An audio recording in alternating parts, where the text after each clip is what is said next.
This is going to be Chapter 3, Determining Elements or Atoms, their number of protons, electrons, neutrons, atomic symbol, ionic charge, group, period, etc. This is Introductory Chemistry at Mineral Area College.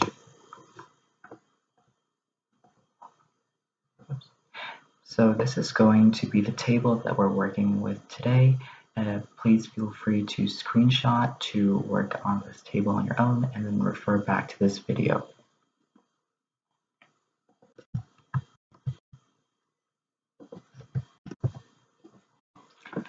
Okay, so let's get started. Row 2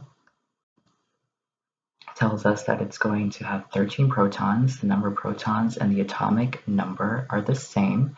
So we know that it has something to do with aluminum.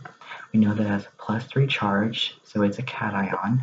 Cations are just going to be the element's name with the word ion stuck in the back.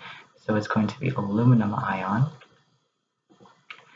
Next, we know that it's a metal because it is going to be on the left side of all the metalloids, which are indicated by green over here. We know that the group number is going to be 13. The period is 1, 2, 3, which is the same thing as rows.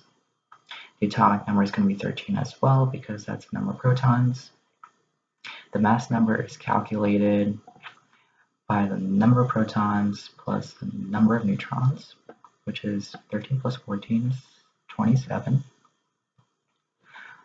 We also know that since aluminum would have 13 electrons in its ground state, right, because the number of protons and number of electrons in a ground state have to equal each other because they cancel each other out.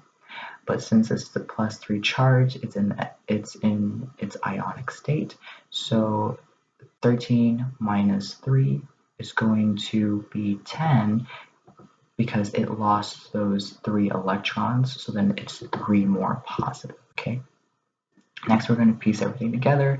So mass number over atomic number, and then the ion itself. Next, we know that the number of protons is 8, so it's going to do something with oxygen. We know that the electrons is 10 instead of 8. Oxygen has 8 electrons in its ground state, but since this is its ionic form, it gained 2 more electrons to get a total of 10 electrons. So we know that the charge is -2. So we're going to name it as an oxide ion because since it has a negative charge, it's considered as an anion. So you add the IDE suffix with the root word of the element. We know that it's a nonmetal because it's on the right side of the staircase. We know that the group number is going to be 16. It's just the same thing as the column number. The period is going to be 1, 2. The atomic number is the same thing as the number of protons, so it's going to be 8. And the mass number is going to be calculated by the number of protons plus the number of neutrons.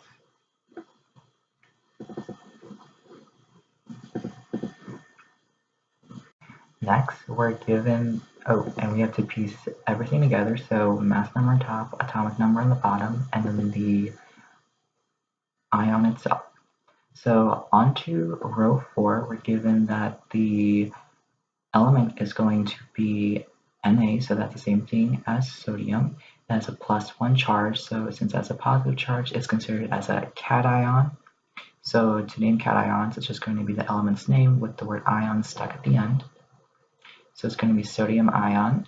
We know that has a +1 charge, so we're just going to fill it over here that it's going to be a +1. We know that it's a metal because it's on the left side of the metalloid staircase. We know that the group number is 1. We also know that the period is 1, 2, 3. We know that the atomic number is going to be 11 because it's indicated in the periodic table. And we also know that the number of protons will be 11 as well. Next, we know that sodium in its ground state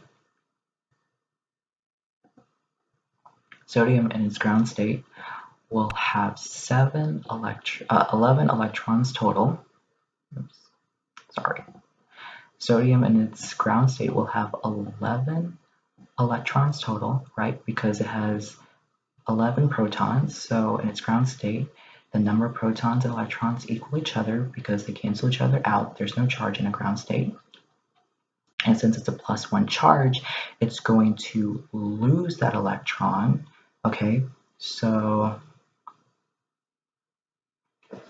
we know that if it loses an electron, then we're just going to do -1. And that's just the same thing as 10. So there are going to be 10 electrons total in its ionic form. Next, we know that the mass number is given to us, so it's going to be 23. And to find the number of neutrons, it's going to be the mass number subtracted by the number of protons.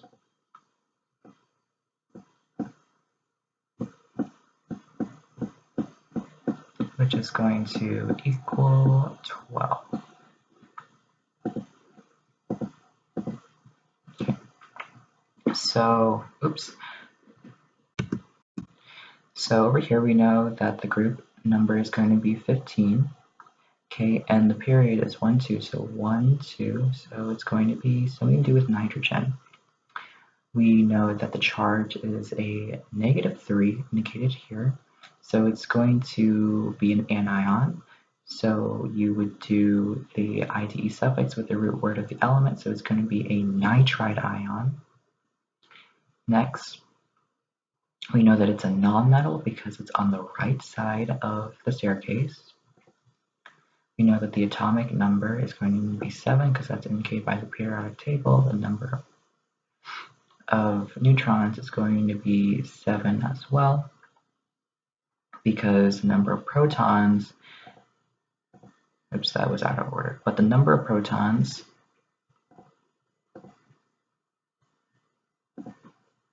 the number of protons was 7 plus the number of neutrons, and that's going to equal the mass number. The number of electrons is 10 because nitride in its ground state has actually 7 electrons because it has 7 protons. They have to equal each other in the ground state because they cancel each other out, the charges anyhow. And so over here it tells us it has a -3 charge, so we're going to assume that it gains 3 electrons because it's 3 more negative, right?